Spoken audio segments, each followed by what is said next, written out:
Hello friends, welcome back. आज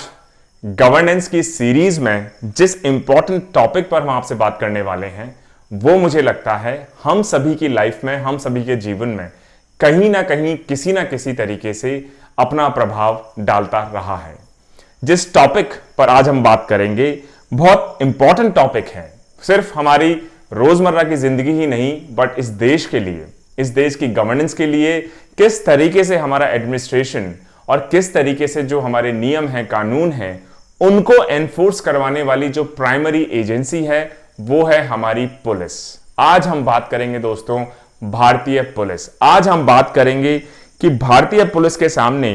क्या क्या वो दिक्कतें हैं, किन किन समस्याओं से वो जूझ रहे हैं और साथ ही साथ उन दिक्कतों की वजह से हमारी जो पुलिसिंग है, इंडियन पुलिसिंग जो है, इसमें क्या क्या गैप्स हैं, लकूनाज हैं। उसके अलावा हम आप तक पहुंचाने की कोशिश करेंगे वो सभी इवेंट्स जिसमें चाहे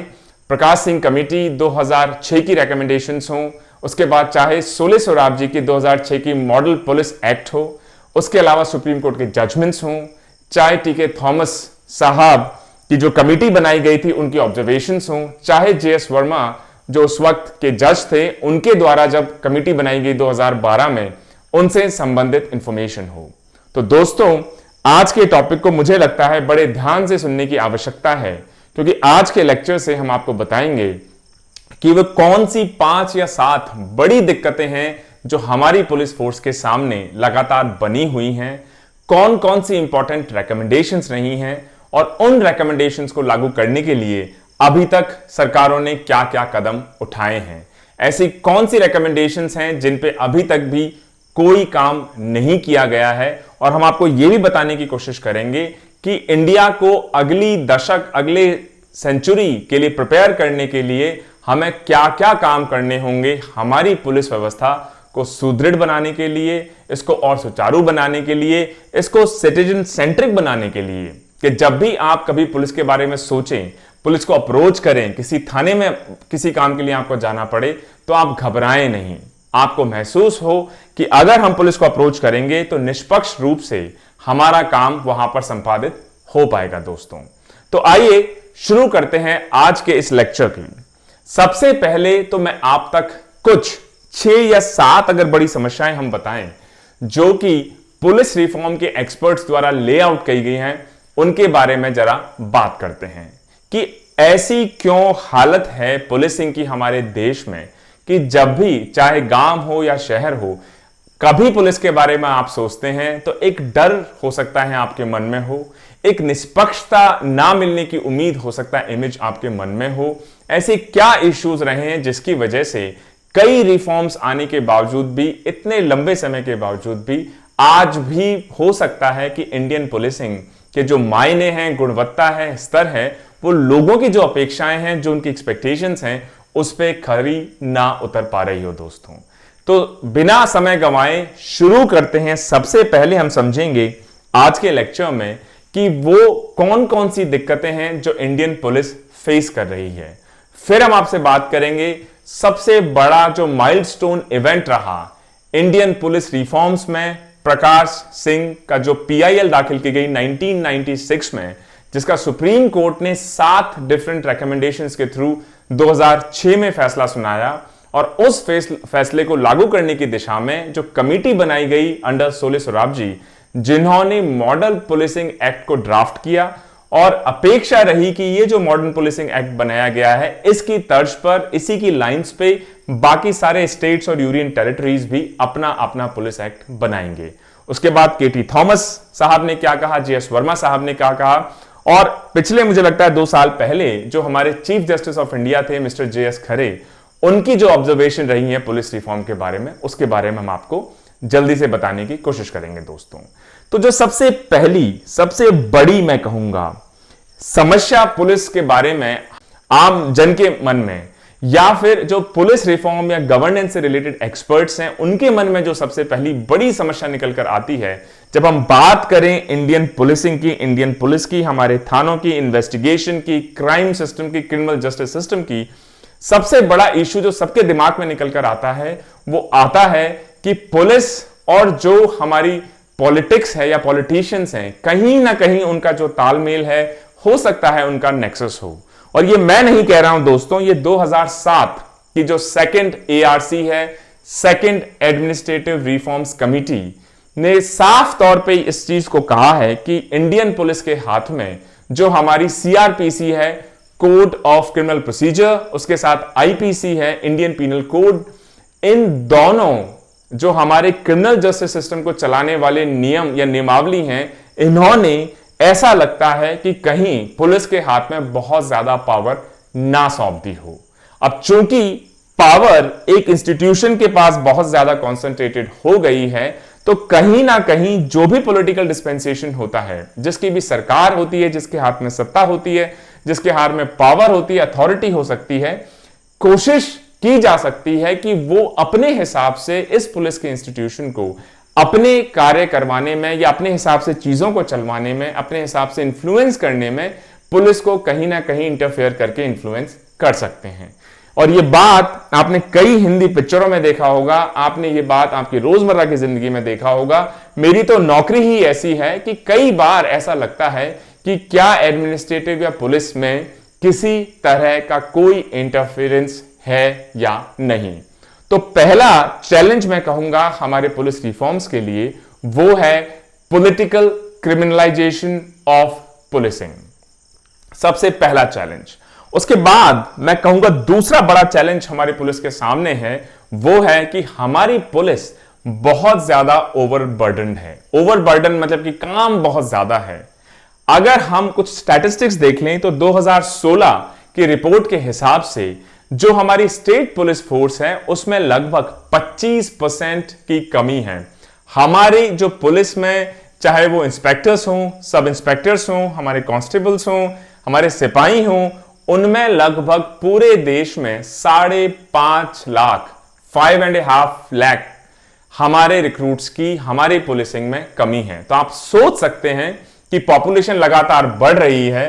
पुलिसिंग में शायद रेगुलर रिक्रूटमेंट्स नहीं हो रहे हैं, बीच में रिक्रूटमेंट्स लगभग थम से गए थे, और इस कारण पॉपुलेशन लगातार बढ़ने के बावजूद पुलिस फोर्स हमारी धीरे धीरे मैच्योर होकर लोग रिटायर हो रहे हैं। तो जो पर कैपिटा पुलिस अवेलेबिलिटी है, मतलब 1 लाख लोगों पे कितने पुलिसकर्मी होने चाहिए, उसमें लगातार गिरावट आती जा रही है। क्राइम का तरीका बढ़ रहा है, क्राइम के टाइप्स बढ़ रहे हैं, क्राइम का क्वांटम बढ़ रहा है, और उसको जो इन्फोर्स करने वाले हैं, कंट्रोल में करने वाली जो हमारी फोर्स है, उसकी संख्या में लगातार गिरावट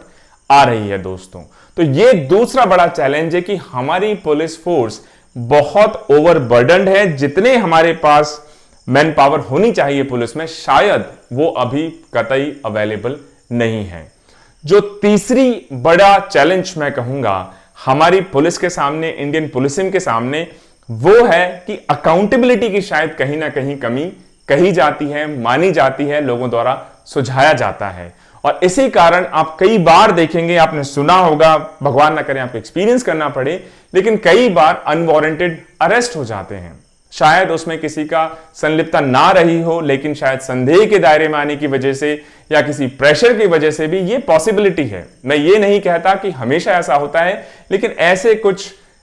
मामले हो सकते हैं, कुछ परसेंटेज मामले हो सकते हैं जिनमें अनवारंटेड अरेस्ट हो सकती हैं, कस्टोडियल डेथ्स हो सकते हैं, कस्टोडियल रेप केसेस भी कई बार सुनने को दिखाई देते हैं। तो अकाउंटेबिलिटी की भी कहीं ना कहीं मैं कहूंगा, सेंसिटिविटी की भी कहीं ना कहीं हमारी पुलिस फोर्स में मैं कहूंगा कमी हो सकती है। जो चौथी बड़ी समस्या मैं आपको बताऊंगा वो रहा है कि हमारी पुलिस के पास जो सिस्टम्स होने चाहिए, चाहे वो उनका इक्विपमेंट हो, चाहे उनके वेपन्स हो। अगर आप कैग की ऑडिट देखें तो कैग की ऑडिट के हिसाब से हमारे पूरे देश में लगभग 60 to 70% वेपन्स की कमी है। 2 बड़े स्टेट्स जिसमें सबसे ज्यादा कमी पाई गई है कैग की ऑडिट में, वो है राजस्थान और दूसरा स्टेट है वेस्ट बंगाल। इन दोनों ही स्टेट में पुलिस के पास लगभग 70 to 71% वेपन्स की कमी है। तो अगर हमारी पुलिस के पास एडिक्वेट वेपन्स नहीं होंगे, हथियार नहीं होंगे, इक्विपमेंट नहीं होगा, गाड़ियां नहीं होंगी, ट्रांसपोर्टेशन नहीं होगा, तो पुलिस अपना काम कैसे कर पाएगी दोस्तों। और ये सब भी आप सोचिए जरा, अगर आप 10 साल पीछे चले जाएं, 20 साल पीछे चले जाएं, तो उस वक्त जो क्राइम होता था उसके मुकाबले आज जो सोफिस्टिकेटेड क्राइम है, चाहे वो साइबर क्राइम्स हो, साइबर थ्रेट्स हो, चाहे सोशल मीडिया के आने से नई टाइप के इश्यूज या नई टाइप के क्राइम्स जो निकल कर आ रहे हैं, उन सभी को टैकल करने के लिए जिस लेवल ऑफ गियरिंग अप की मुझे लगता है जरूरत है हमारी फोर्स को, वो शायद किसी ना किसी रूप में अभी हमारे पास अवेलेबल नहीं है दोस्तों। तो ये 4 या 5 मैं कहूंगा बड़ी चीजें। उसके अलावा अगर मैं कुछ और चीजें आपको बताऊं जिनसे भी हमारी पुलिसिंग के ऊपर बेहद नेगेटिव या उसकी तैयारी प्रिपेयर्डनेस के ऊपर बेहद नेगेटिव इंपैक्ट पड़ता है, तो सबसे पहली बात है कि हमारे पुलिस ट्रांसपोर्ट की बात हम करें। मैं स्वयं देखता हूं, अभी जहां मैं पोस्टेड हूं चिंदौली, या इससे पहले बस्ती या हाथरस, पिछले कुछ सालों में पुलिस के लिए बजट काफी बढ़ाया गया है, जो बहुत ही सराहनीय कदम है। क्योंकि कई बार आप देखते हैं कि एक थाना लगभग मैं कहूंगा ऑन एन एवरेज 60 से लेके 125 गांवों तक, 60 to 125 गांवों तक उसका एरिया ऑफ इंफ्लुएंस होता है। और कई बार अगर आप देखेंगे तो उस थाने में सिर्फ 1 या 2 व्हीकल्स हो सकता है अवेलेबल हो, जिसमें एक जो पुलिस स्टेशन का चीफ है, SHO, स्टेशन हाउस ऑफिसर, या जिसको SO भी बोलते हैं, थाना अध्यक्ष भी बोलते हैं, थानेदार भी बोलते हैं, उनके यूटिलाइजेशन के लिए होती है। तो अगर पुलिस को किसी क्राइम सीन पे जल्दी से पहुंचना होता है या कोई और एक्शन जल्दी से लेना होता है, अगर ट्रांसपोर्टेशन एडिक्वेटली अवेलेबल नहीं है, तो फिर पुलिस अपना इफेक्टिवली काम शायद ना कर पाए।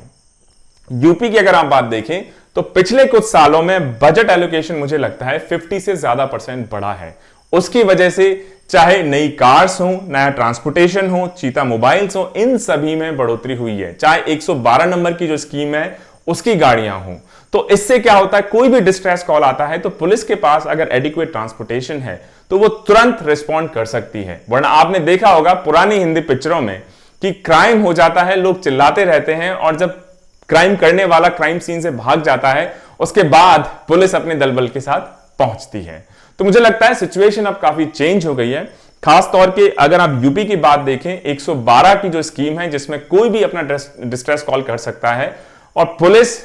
क्योंकि जीपीएस इनेबल्ड गाड़ियां हैं ये सारी की सारी, तो उसमें पूरा ट्रैक होता है कितने बजे कॉल आया, कितने बजे पुलिस ने रिस्पॉन्ड किया, कितने बजे वो स्पॉट पे पहुंचे, उसके बाद क्या कार्रवाई की। तो टेक्नोलॉजी के इंट्रोडक्शन की वजह से कहीं ज्यादा स्ट्रेंथन्ड, कहीं ज्यादा इनेबल्ड पुलिसिंग अब हम देख रहे हैं। तो ट्रांसपोर्टेशन को भी मुझे लगता है हमें कहीं ना कहीं और ज्यादा मजबूत और ज्यादा सुदृढ़ करना ही होगा। तो दोस्तों, ये तो बात हो गई हमारी पुलिस ट्रांसपोर्टेशन की। जो अगला इंपॉर्टेंट पॉइंट होगा वो मुझे लगता है इस देश को बेहद ही ज्यादा जरूरी है, उस चीज की आवश्यकता है हर स्टेट में, हर यूनियन टेरिटरी में, हर डिस्ट्रिक्ट में, और वो है हमारी फॉरेंसिक फैसिलिटीज। फॉरेंसिक फैसिलिटीज का मतलब है कि अगर कोई क्राइम हो जाए, मान लीजिए कोई मर्डर हो गया, रॉबरी हो गई, रेप हो गया, थेफ्ट हो गई, तो जब पुलिस वहां जाती है, आज भी जो पुलिसिंग का हमारा या पुलिस का जो काम करने का तरीका है बेहद ही पुराना ट्रेडिशनल ओल्ड स्टाइल है। आज भी पुलिस जाएगी, लोगों के आसपास के बयान लेगी, लेकिन मौके पे क्या क्या फॉरेंसिक एविडेंस है, हो सकता है किसी का डीएनए वहां पर हो सकता है किसी के फिंगरप्रिंट्स आपको मिल जाएं, हो सकता है किसी के ब्लड सैंपल्स मिल जाएं, किसी के हेयर सैंपल्स मिल जाएं, या और कोई चीज वहां मिल सकती है। उसका टाइमली फॉरेंसिक एनालिसिस, मुझे लगता है इंडिया की पुलिस आज भी इस मामले में बेहद ही पिछड़ी हुई है। गुजरात में इसमें बड़े इनिशिएटिव्स लिए गए हैं। इनफैक्ट गुजरात में स्टेट फॉरेंसिक लेबोरेटरी का भी एस्टैब्लिशमेंट किया गया है। मैंने स्वयं अपने भारत दर्शन के दौरान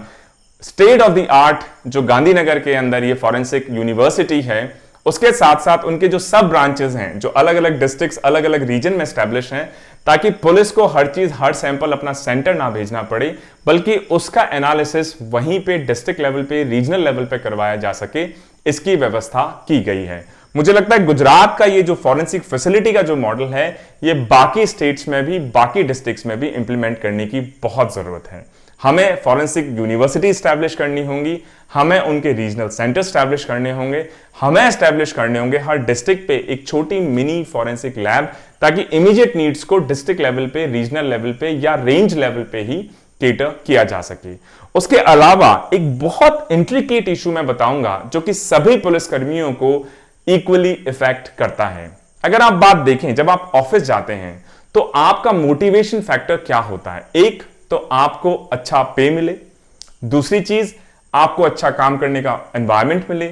तीसरी चीज कि आपका जो काम है उसकी इतनी काबिलियत हो कि आपकी फैमिली को भी वो खुश रखे। एक बड़ा इश्यू जो हमारी पुलिसिंग के सामने है, पुलिस के सामने है, वो है हाउसिंग की प्रॉब्लम, घर की प्रॉब्लम। आपने बिल्कुल सही सुना दोस्तों। अगर हम पुलिसिंग की बात देख लें तो पूरे देश में लगभग 17.5 लाख पुलिस पर्सनल हैं, लेकिन अगर आप घरों की बात देख लें तो पूरे देश में सिर्फ 5.6 लाख या 5.8 लाख घर ही अवेलेबल हैं। इसका मतलब जो हमारी पुलिस फोर्स है उसकी संख्या के मुकाबले लगभग सिर्फ 1/3 या 1/4 घर ही अवेलेबल हैं। बाकी सभी पुलिसकर्मियों को अपना अपना खुद अरेंजमेंट करना होता है, जो कि खासतौर से सिटी एरियाज में, आप दिल्ली देख लें, बॉम्बे देख लें, मुझे लगता है इतना आसान नहीं होता, बहुत एक्सपेंसिव पड़ जाता है। सभी एक कम्युनिटी में नहीं रह पाते हैं, उनकी फैमिलीज अनकंफर्टेबल होती हैं। इसकी वजह से अगर आपका परिवार खुश नहीं होगा, सुखी नहीं होगा, आप परिवार को साथ में नहीं रख पाएंगे, तो आपका भी काम में शायद उतना मन ना लग पाए दोस्तों। तो ये एक और इश्यू हो गया। इसके अलावा वर्किंग आवर्स का इंडिया में बहुत बड़ा प्रॉब्लम है। जैसा पहले हमने देखा कि हमारी पुलिस फोर्स में आज भी लगभग 5.5 से 6 लाख पुलिस कर्मियों की शॉर्टेज है। इसकी वजह से जो पुलिसकर्मी अभी तैनात हैं उनको पर डे लगभग 10 to 16 आवर्स, जनरली 8 घंटे, 9 घंटे, 10 घंटे की मैं कहूंगा एक वर्किंग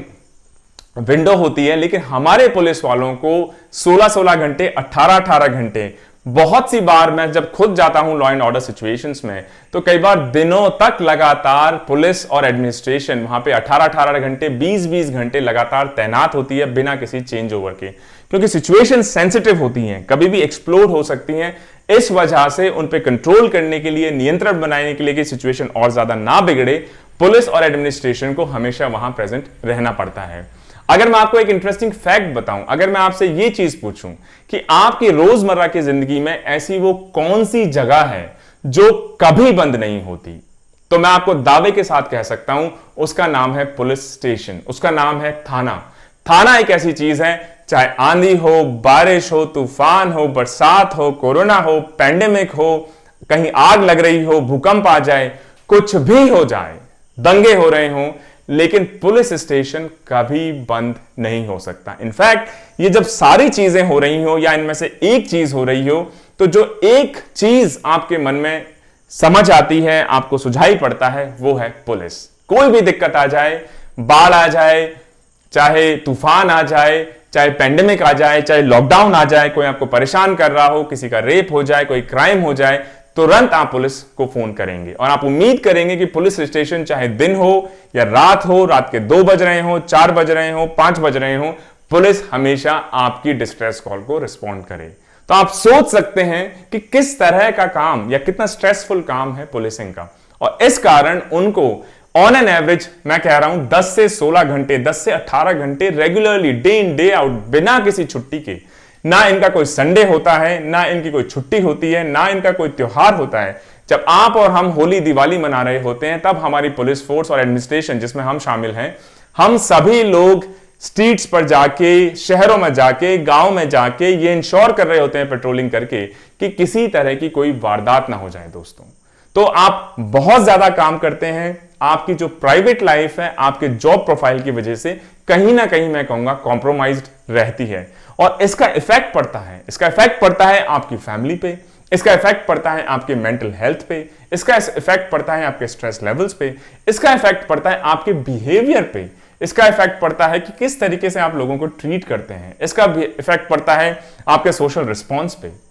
और इसी कारण बहुत बार लोग कहते हैं कि पुलिस हमारी बहुत इनसेंसिटिव है। मैं कहूंगा कि जब तक हम जो मूल इश्यूज हैं, अंडरलाइंग इश्यूज हैं, उनको नहीं समझ पाएंगे, उनको नहीं अप्रिशिएट कर पाएंगे, उनका समाधान नहीं निकाल पाएंगे, तब तक हम हमारी पुलिसिंग को रिफॉर्म शायद ना कर पाए। इसके अलावा जो एक और बड़ा बेसिकली मैं कारण कहूंगा कि जिस तरीके से पुलिसिंग हमारे देश में सेटअप है, उसमें एक ही पुलिस थाना होता है। अगर लॉ एंड ऑर्डर की सिचुएशन है, कहीं बंदोबस्त लगाना है, कहीं नाकाबंदी करनी है, बैरिकेडिंग करनी है, या कहीं पे क्राउड कंट्रोल करना है, तो भी वही पुलिस जाएगी, वही सब इंस्पेक्टर जाएगा, वही इंस्पेक्टर जाएगा। वहीं कहीं कोई हाई एंड रॉबरी हो गई है, कोई साइबर क्राइम हो गया है, कोई क्रिप्टो करेंसी में क्राइम हो गया है जिसको अभी तक लोग समझ भी नहीं पाए हैं, तो उस केस को भी वही सब इंस्पेक्टर, वही एसएचओ, वही कांस्टेबल डील करेगा। तो जो एक्सपर्टीज है हमारी, लॉ एंड ऑर्डर की एक्सपर्टीज बहुत अलग टाइप की है, और हमारी जो इन्वेस्टिगेशन की एक्सपर्टीज है वो बहुत अलग टाइप की है। लेकिन आज भी इंडिया में ये दोनों फंक्शंस क्लब किए हुए हैं, और इस वजह से जो व्यक्ति लॉ एंड ऑर्डर में हो सकता है एक्सपर्ट हो सकता है वो डिटेल्ड इंट्रिंसिक इन्वेस्टिगेशन या फॉरेंसिक्स में उतना केपेबल ना हो। वहीं जो आदमी इन्वेस्टिगेशन में ज्यादा केपेबल हो सकता है लॉ एंड ऑर्डर में इतना अच्छा परफॉर्म ना कर पाए। और इसी कारण से हमारी पुलिस कहीं ना कहीं ना ही तो लॉ एंड ऑर्डर में एक्सपर्टीज अपनी गेन कर पाती है और ना ही हमारी इन्वेस्टिगेशन में एक्सपर्टीज गेन कर पाती है। तो दोस्तों ये 6 या 7 बड़े रीजंस हो गए। पहला पॉलिटिकल इन्फ्लुएंस, दूसरा हमारी मैन पावर, तीसरा मैं कहूंगा हाउसिंग, चौथा मैं कहूंगा ट्रांसपोर्ट, पांचवा मैं कहूंगा ओवरवर्क्ड, छठा मैं कहूंगा बेसिकली हमारी जो लॉ एंड ऑर्डर और इन्वेस्टिगेशन का बाइफर्केशन होना चाहिए मैन पावर का, एक्सपर्टीज का, वो एक्सपर्टीज या मैन पावर का बाइफर्केशन इंडिया में अभी नहीं है दोस्तों। तो दोस्तों ये तो बात रही कि कौन से वो 9 या 10 बड़े इश्यूज हैं जो हमारे पुलिस फोर्स के सामने, हमारे पुलिस पर्सनल के सामने हैं, उनके परिवारों के सामने हैं, जिसके कारण वो अपनी ड्यूटी को शायद उतना इफेक्टिवली नहीं कर पा रहे हों जितनी आवश्यकता है। अब हम बात करेंगे एक ऐसे इवेंट की, ऐसे फैसले की कि जिसके डिस्कशन के बिना मुझे लगता है पुलिस रिफॉर्म्स का ये टॉपिक कंप्लीट हो ही नहीं सकता। अब हम बात करेंगे प्रकाश सिंह जजमेंट, जो कि सन 2006 प्रकाश सिंह जजमेंट 2006 में डिलीवर किया सुप्रीम कोर्ट ने। प्रकाश सिंह एक्चुअली अगर देखा जाए तो बहुत सीनियर आईपीएस ऑफिसर थे, जो कि यूपी के साथ साथ असम के भी डीजीपी रह चुके हैं। अपने रिटायरमेंट के बाद 1996 में उन्होंने एक पीआईएल सुप्रीम कोर्ट में डाली, पब्लिक इंटरेस्ट लिटिगेशन, और उन्होंने उस पीआईएल के थ्रू सुप्रीम कोर्ट को सोचने पर मजबूर कर दिया कि क्यों ना पूरे देश में कोर्ट मैंडेट के थ्रू, एक जुडिशियल ऑर्डर के थ्रू पुलिस रिफॉर्म्स को लागू करवाया जाए दोस्तों। तो सुप्रीम कोर्ट का ये जो लैंडमार्क जजमेंट है, जिसको प्रकाश सिंह जजमेंट भी कहा जाता है, हम लोगों ने भी यूपीएससी की तैयारी के समय इसके जो 7 बड़े रिकमेंडेशंस हैं उनको बेहद ही ध्यान से पढ़ा। उन रिकमेंडेशंस को हम आप तक एक एक करके पहुंचाने की कोशिश करेंगे। सुप्रीम कोर्ट ने 7 बड़े अपनी रिकमेंडेशंस सन 2006 के सुप्रीम कोर्ट के इस प्रकाश सिंह जजमेंट के थ्रू सभी यूनियन टेरिटरीज, सभी स्टेट्स और सेंटर को निर्देशित किया कि आप बिना समय गवाए इन 7 रिकमेंडेशंस को लागू करना शुरू करें। जिसमें जो सबसे पहला रिकमेंडेशन था दोस्तों, उसमें सुप्रीम कोर्ट ने कहा कि क्यों ना जो हमारे सीनियर पुलिस ऑफिसर्स हैं, चाहे वो आईजी हों, आईजी का मतलब होता है आप डिस्ट्रिक्ट देखते हैं, जिला देखते हैं, डिस्ट्रिक्ट और जिले में जो पुलिस हेड होता है उसको एसपी कहा जाता है, सुपरिंटेंडेंट ऑफ पुलिस, या एसएसपी कहा जाता है बड़े डिस्ट्रिक्ट्स में, सीनियर सुपरिंटेंडेंट ऑफ पुलिस। उसके बाद कई जिले मिलकर एक रेंज बनती है, और रेंज में जो पुलिस हेड होता है उसको बेसिकली बोलते हैं आईजी, इंस्पेक्टर जनरल। और उसके बाद फिर एडीजीज होते हैं, एडिशनल डीजीपीज होते हैं। उसके बाद फिर जो उनके पुलिस के मुखिया होते हैं पूरे स्टेट के, उसको डीजीपी कहा जाता है, डीजी कहा जाता है, डायरेक्टर जनरल ऑफ पुलिस।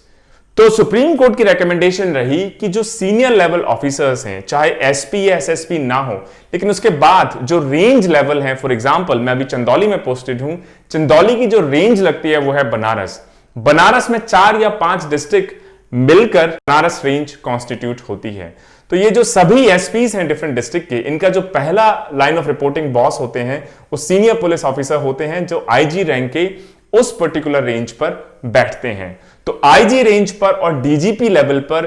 क्यों ना फिक्स टेन्योर कर दिया जाए। ऐसा ना हो कि अगर जब पॉलिटिकल डिस्पेंसेशन चाहे, जब सरकार चाहे, जब हमारे राजनेता चाहें, जनप्रतिनिधि चाहें, तो अपनी मन मर्जी के मुताबिक डीजीपी को या आईजी को वो ट्रांसफर कर दें, हटा दें। तो क्यों ना उनके लिए एक फिक्स टेन्योर रख दिया जाए, क्यों ना 2 साल का उनके लिए फिक्स टेन्योर रख दिया जाए, ताकि जब पुलिस ऑफिसर उस जॉब पे आए, पोजीशन पे आए, तो अपनी ट्रांसफर पोस्टिंग के डर के बिना वो निष्पक्ष रूप से, जो सही हो, कानूनन हो, उसी को फॉलो करते हुए अपनी ड्यूटीज को डिस्चार्ज कर सके। तो दोस्तों, ये पहली रिकमेंडेशन रही कि एक फिक्स टेन्योर होना चाहिए डीजीपी लेवल पर और आईजी लेवल पर। जो सेकंड इंपॉर्टेंट रिकमेंडेशन रही वो एक रिकमेंडेशन रही कि हर स्टेट में एक पुलिस स्टैब्लिशमेंट बोर्ड बनना चाहिए, जिसके शॉर्ट फॉर्म में हम कह सकते हैं पीईबी। और इस पुलिस स्टैब्लिशमेंट बोर्ड का जो एक्चुअली फंक्शन होगा, ये पुलिस एस्टैब्लिशमेंट बोर्ड कॉन्स्टिट्यूट करेगा सीनियर पुलिस ऑफिसर्स,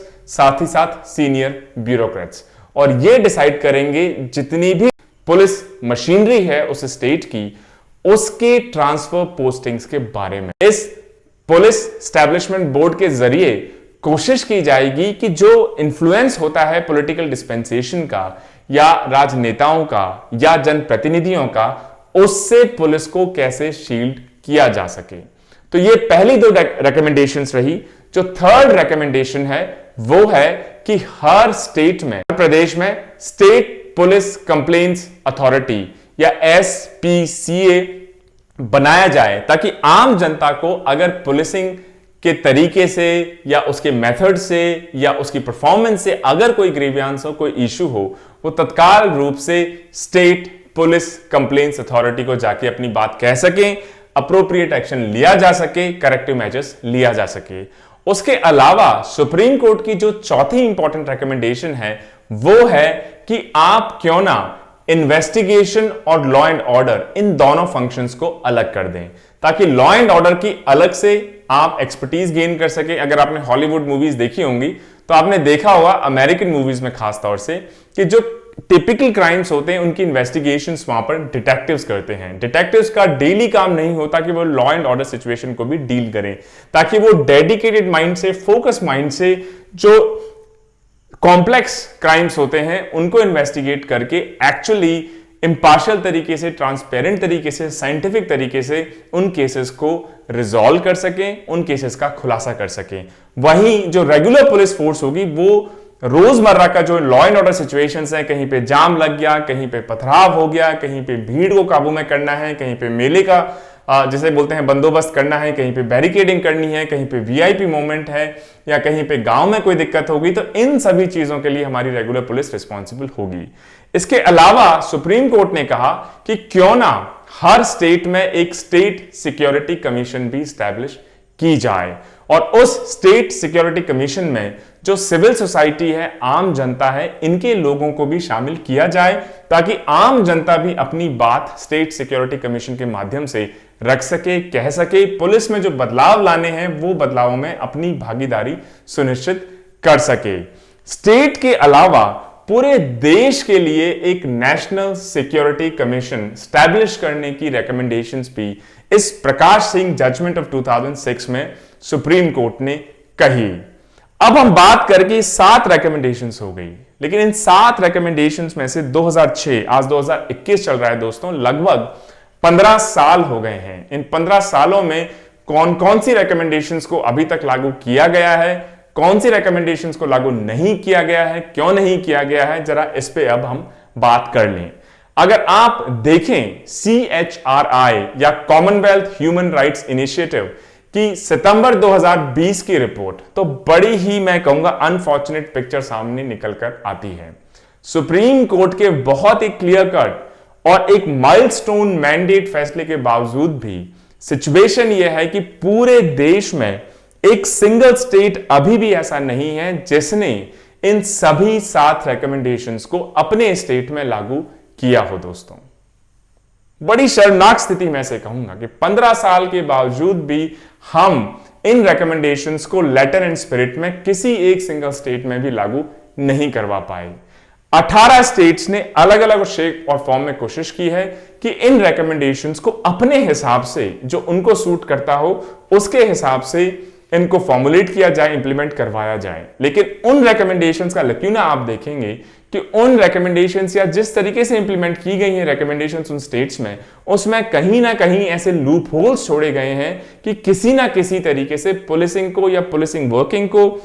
इन्फ्लुएंस किया जा सके, इफेक्ट किया जा सके, और जो ट्रांसपेरेंसी या जो इंपार्शियलिटी की उम्मीद थी सुप्रीम कोर्ट को अपने 2006 के इस फैसले से, उसको अचीव ना किया जा सके।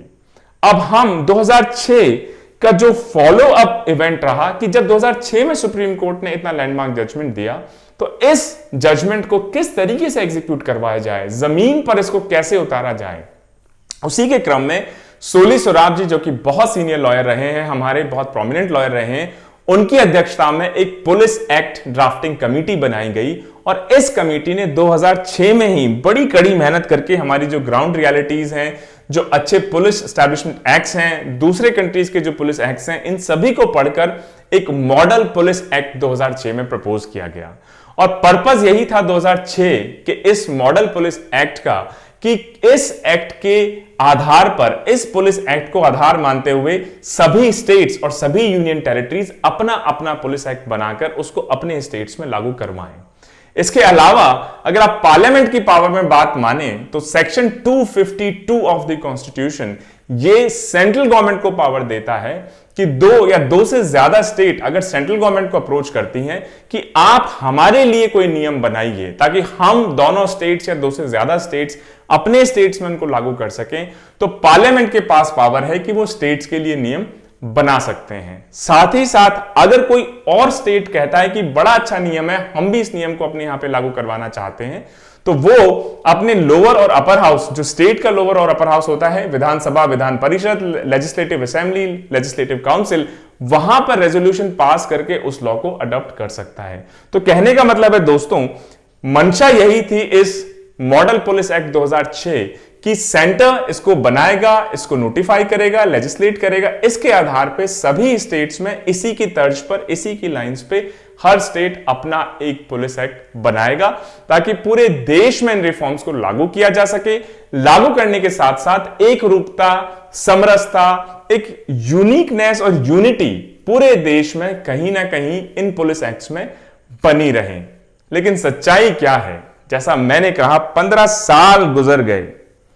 15 साल गुजर गए, लेकिन सच्चाई यह है कि किसी भी सरकार ने, कोई भी सरकार हो, यह इनिशिएटिव नहीं लिया कि सेंट्रल गवर्नमेंट ये जो सेंट्रल मॉडल पुलिस एक्ट है इसको लेजिस्लेट करे, इसको नोटिफाई करे, इसको स्टेट्स को कहे कि आप भी अपने पुलिस एक्ट्स इस सेंट्रल एक्ट की तर्ज पर बनाएं और लागू करें। और इसका नतीजा यह हुआ कि एक खिचड़ी सी पक गई है।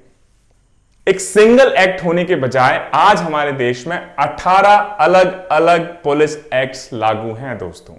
हर स्टेट ने अपना अलग से एक पुलिस एक्ट बनाने की कोशिश की है जिसमें वो सभी लूप होल्स, वो सभी कमियां भी छोड़ी गई हैं कि किसी ना किसी तरीके से पुलिस के ऊपर जो कंट्रोल है या पुलिस के कार्य में जो हमारा इंटरफेरेंस है वो कहीं कम ना हो जाए। कई स्टेट्स में अर्नेस्ट कोशिश भी की गई है, एक ऑनेस्ट कोशिश भी की गई है कि सुप्रीम कोर्ट के जजमेंट को पूरी तरह लागू करवाया जाए, लेकिन क्योंकि सेंट्रल मॉडल पुलिस एक्ट अभी तक ड्राफ्ट नहीं किया गया है, लेजिस्लेट नहीं किया गया है, तो स्टेट्स के पास एक कॉमन ग्राउंड अभी तक एक मैंडेट के रूप में अवेलेबल नहीं है। और कई लोगों का कहना है कि बड़ी शर्मनाक बात है कि जब अंग्रेज हमारे ऊपर हुकूमत कर रहे थे, ब्रिटिशर्स हमारे ऊपर हुकूमत कर रहे थे, तो पूरे देश में एक सिंगल पुलिस एक्ट हुआ करता था।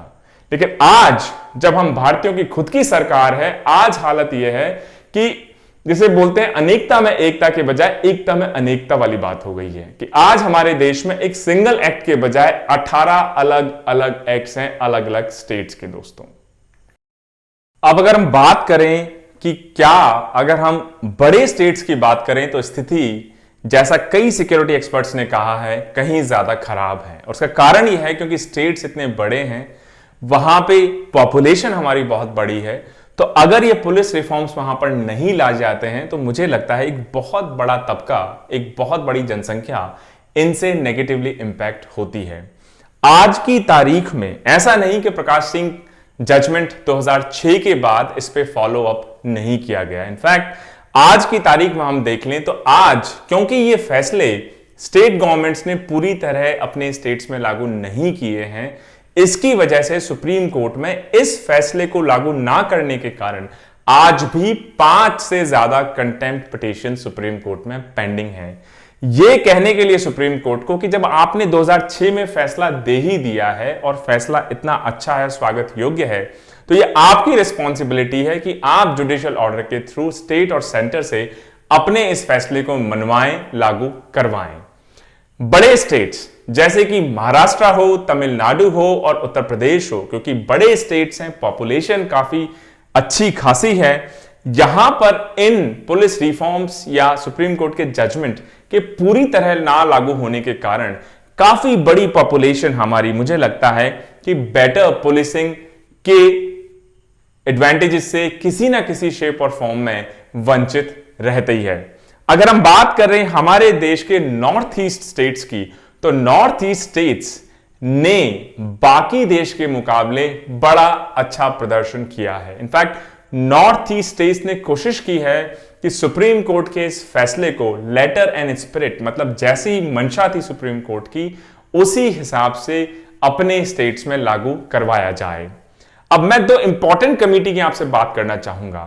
एक हमने बात कर ली 2006 के फैसले की, एक हमने बात कर ली सोले सोराब जी के मॉडल पुलिस एक्ट की, उसके बाद हमने बात कर ली अलग अलग स्टेट्स की क्या पोजीशन है। अब मैं बात करूंगा जब सुप्रीम कोर्ट ने 2006 में यह फैसला दिया, तो 2008 में जस्टिस केटी थॉमस की चेयरमैनशिप में सुप्रीम कोर्ट ने एक कमेटी अपॉइंट की कि जाके देखिए कि 2006 का जो हमारा फैसला है स्टेट ने उसको किस हद तक अभी तक लागू किया है। और केटी थॉमस जो कि उस वक्त बेसिकली जज थे सुप्रीम कोर्ट के, उनका जिसे मैं कहूंगा ऑब्जर्वेशन बड़ा ही, मैं कहूंगा कि आंख खोलने वाला है, आई ओपनिंग है। उन्होंने कहा कि 2006 के सुप्रीम कोर्ट के इस जजमेंट को लागू करवाने में स्टेट्स का शायद उतना इंटरेस्ट नहीं है दोस्तों। इनफैक्ट उन्होंने कहा कि शायद अभी जो स्थिति है उससे स्टेट्स को या सेंट्रल गवर्नमेंट को फर्क ही नहीं पड़ता कि 2006 का ये जो इतना इंपॉर्टेंट फैसला है ये लागू वास्तव में किया जाए या नहीं। तो जस्टिस केटी थॉमस की 2008 के स्कैथिंग रिमार्क्स के बाद जस्टिस जेएस वर्मा के अंडर कि किस तरीके से हम अपने क्रिमिनल लॉज को और बेहतर बना पाएं, हमारा जो क्रिमिनल जस्टिस सिस्टम है उसको कैसे रिफॉर्म कर पाएं, इससे संबंधित एक कमेटी बनाई गई। और यह कमेटी बनाई गई 2012 सन 2012 में। इनफैक्ट जस्टिस जेएस वर्मा का ऑब्जर्वेशन भी कुछ उन्हीं लाइंस पे था जिन पे सर या जस्टिस केटी थॉमस का था। इन्होंने भी कहा कि एक्चुअली एग्जीक्यूटिव अपनी जो पकड़ है पुलिस के ऊपर, इसको बिल्कुल भी छोड़ने में या पुलिस के रिफॉर्म्स को लागू करने में इंटरेस्ट नहीं ले रही है। उसके बाद अगर आप जस्टिस जेएस खेर की बात करें, मुझे लगता है 2 या 3 साल पहले की बात है, जब चीफ जस्टिस ऑफ इंडिया के पद पर उनकी तैनाती थी, तो उस वक्त जब उनसे पूछा गया कि आप इन रिफॉर्म्स को लागू क्यों नहीं करवा देते, तो उन्होंने कहा कि पुलिस रिफॉर्म एक बीरबल की खिचड़ी की तरह बन गई है कि इतने सालों से चली आ रही है लेकिन आज तक इन रिफॉर्म्स को पूरी तरह लागू नहीं किया गया है। इनफैक्ट परेशान होकर, शुद्ध होकर उन्होंने यह तक कह दिया कि सुप्रीम कोर्ट होने के बावजूद भी हमारी कोई नहीं सुनता है, हमारी रिकमेंडेशंस कोई लागू करने में ही इंटरेस्टेड नहीं है। अगर हम बात करें कि क्या फिर इंडियन पुलिस में आज तक किसी तरह का कभी कोई रिफॉर्म आ पाया, बिल्कुल। एक रिफॉर्म जो 1977 से 1979 में जब जनता गवर्नमेंट आई तो उन्होंने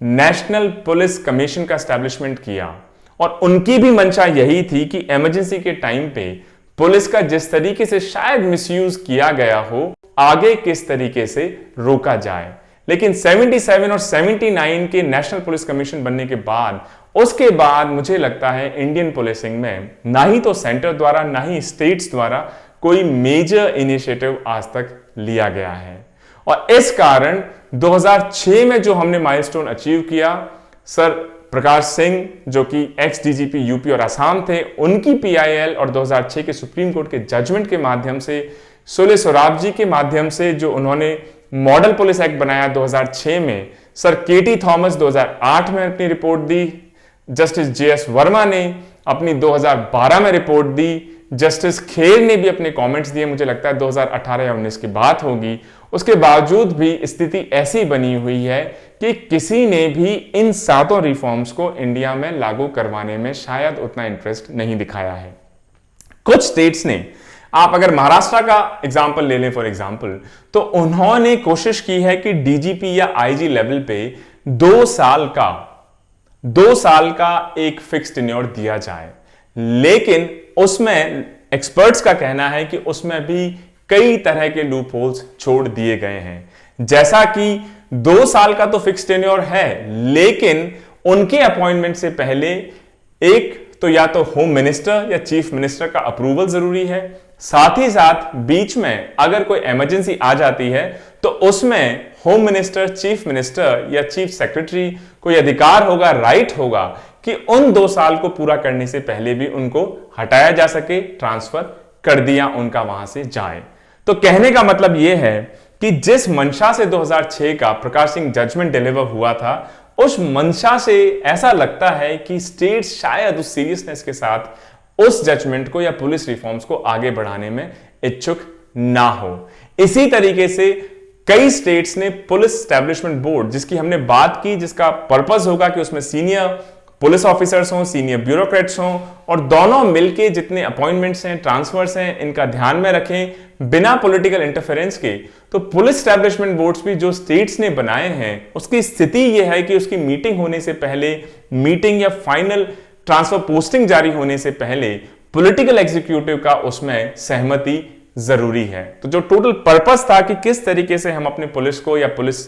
एस्टैब्लिशमेंट को या पुलिस रिफॉर्म्स को लाएं ताकि उसमें पॉलिटिकल इंटरफेरेंस को मिनिमाइज किया जा सके, कहीं ना कहीं उस चीज में कमी रह जाती है। अब आप बात कर रहे होंगे कि इतना जरूरी क्यों है पुलिस रिफॉर्म्स लाना। 5 लाख से ज्यादा की हमारी पुलिस की कमी है। अगर आप वर्ल्ड स्टैंडर्ड देख लें तो वर्ल्ड स्टैंडर्ड है कि 1 लाख की पॉपुलेशन पर कम से कम 182 पुलिस पर्सनल होने चाहिए। और हमारे देश की हालत है कि 1 लाख की पॉपुलेशन पर आज की तारीख में सिर्फ 131 या 132 पुलिस पर्सनल ही डिप्लॉयड हैं दोस्तों। तो 5.5 से ज्यादा लाख की पुलिस हमारे पास, मैं कहूंगा, मैन पावर क्रंच है, वेपनरी का हमारे पास क्रंच है, ट्रांसफर पोस्टिंग्स में इंटरफेरेंस का एक बड़ा इशू है, हमारी पुलिस ओवरवर्क्ड है क्योंकि हमारे पास स्टाफ शॉर्टेज है, ट्रांसपोर्टेशन का एक प्रॉब्लम है, हाउसिंग का एक प्रॉब्लम है, और उसके अलावा फॉरेंसिक लैब्स का एक इशू है। उसके अलावा लॉ एंड ऑर्डर और जो बेसिकली हमारा इन्वेस्टिगेशन दोनों सेपरेट विंग्स हो जानी चाहिए थी, वो आज तक नहीं हो पाई है। इस कारण से इंडियन पुलिसिंग, जिसे कहते हैं, आज भी अपने पुराने दिनों में ही जी रही है। अगर आप लॉ की बात भी कर लें तो सीआरपीसी 1973 और जो मेन लॉ है हमारी पूरे पुलिस स्ट्रक्चर को या मैजिस्टेरियल पावर्स को आज भी डिफाइन करता है, वो अंग्रेजों का बनाया हुआ इंडियन पीनल कोड 1860 है। सोचिए कितना पुराना कानून हम आज भी अपने देश में लागू हम कर रहे हैं और उसी के हिसाब से पूरा देश चल रहा है। तो अगर आप टोटल पुलिस फोर्स देख लें तो लगभग 20-22 लाख की पुलिस फोर्स है और लगभग 25,000 पुलिस स्टेशन है इस पूरे देश में। आप जरा इमेजिन करके देखें कि अगर हम पुलिस रिफॉर्म्स को इसकी अर्नेस्टी में लागू कर सकें तो कितना बड़ा बदलाव ला पाएंगे हम अपने देश में। जब कोई व्यक्ति सोचेगा कि मुझे कोई भी दिक्कत है, मैं पुलिस थाने में जाऊं, पुलिस एस्टैब्लिशमेंट को अप्रोच करूं, तो वो बिना किसी डर के, बिना किसी भेदभाव के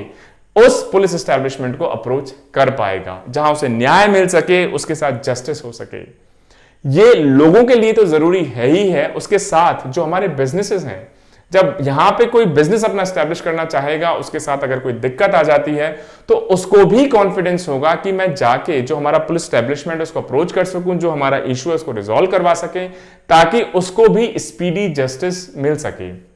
तो जिसे बोलते हैं कि ईज ऑफ डूइंग बिजनेस या confidence in doing business India में और ज्यादा बढ़ पाएगा दोस्तों। तो ये बहुत सारे फायदे हैं पुलिस रिफॉर्म्स के। आज हमने बात करी कि किस तरीके से 77-79 में पहला नेशनल पुलिस कमीशन बना। उसके बाद हमने बात करी कि क्या क्या इश्यूज हैं जो हमारी पुलिस फोर्स को आज भी परेशान किए हुए हैं। उसके बाद हमने बात करी 2006 के प्रकाश सिंह के लैंडमार्क 2006 के सुप्रीम कोर्ट के जजमेंट के बारे में। उसके बाद करी हमने केटी थॉमस कमेटी की रिपोर्ट, उसके बाद जेएस वर्मा साहब की रिपोर्ट, उसके बाद खेर साहब के कमेंट्स, और उसके बाद हमने आपको बताया कि किस किस स्टेट में आज की तारीख में क्या क्या सिचुएशन है। 18 अलग अलग पुलिस एक्ट्स बन गए हैं एक सिंगल एक्ट के बजाय। सेंट्रल गवर्नमेंट ने अभी तक सेंट्रल एक्ट नहीं बनाया है, जिसकी दर्ज पे स्टेट्स भी अपने अपने अलग अलग एक्ट्स बना सकें दोस्तों। तो मुझे लगता है इस लेक्चर को इस तरीके से समराइज करना कि मंजिल अभी बहुत दूर है। एक अच्छा स्टेप हमने ले लिया है 2006 में इस इंपॉर्टेंट लैंडमार्क फैसले के थ्रू, लेकिन अब इसको लागू करवाना स्टेट्स में और सेंट्रल एक्ट लेजिस्लेट करवाना, ये दो बड़े इंपॉर्टेंट माइलस्टोन होंगे। और जब पॉलिटिकल विल होगी, जब सेंटर अपना लेजिस्लेट कर लेगा, सेंट्रल मॉडल एक्ट, और उसकी तर्ज पे स्टेट्स को नज करेगा, सुप्रीम कोर्ट नज करेगा, तभी कहीं हम इन पुलिस रिफॉर्म्स को लेटर एंड स्पिरिट में डिफरेंट स्टेट्स में लागू करवा पाएंगे। दोस्तों, मुझे उम्मीद है आज का ये लेक्चर जो आपको बताता है कि पुलिस की आज हमारे देश में क्या सिचुएशन है, क्या उनके इश्यूज हैं, क्या उन इश्यूज को रिजॉल्व करने के तरीके हो सकते हैं, क्या इंपॉर्टेंट फैसले हैं, कौन सी इंपॉर्टेंट कमिटीज हैं, आज की क्या हालत है, इन सभी से रिलेटेड इंफॉर्मेशन हमने आप तक जो पहुंचाने की कोशिश की है, आप सभी को पसंद आई होगी। दोस्तों, with that, thank you so much for staying tuned. Stay tuned for our next set of videos. Until then, Jai Hind, Jai Bharat.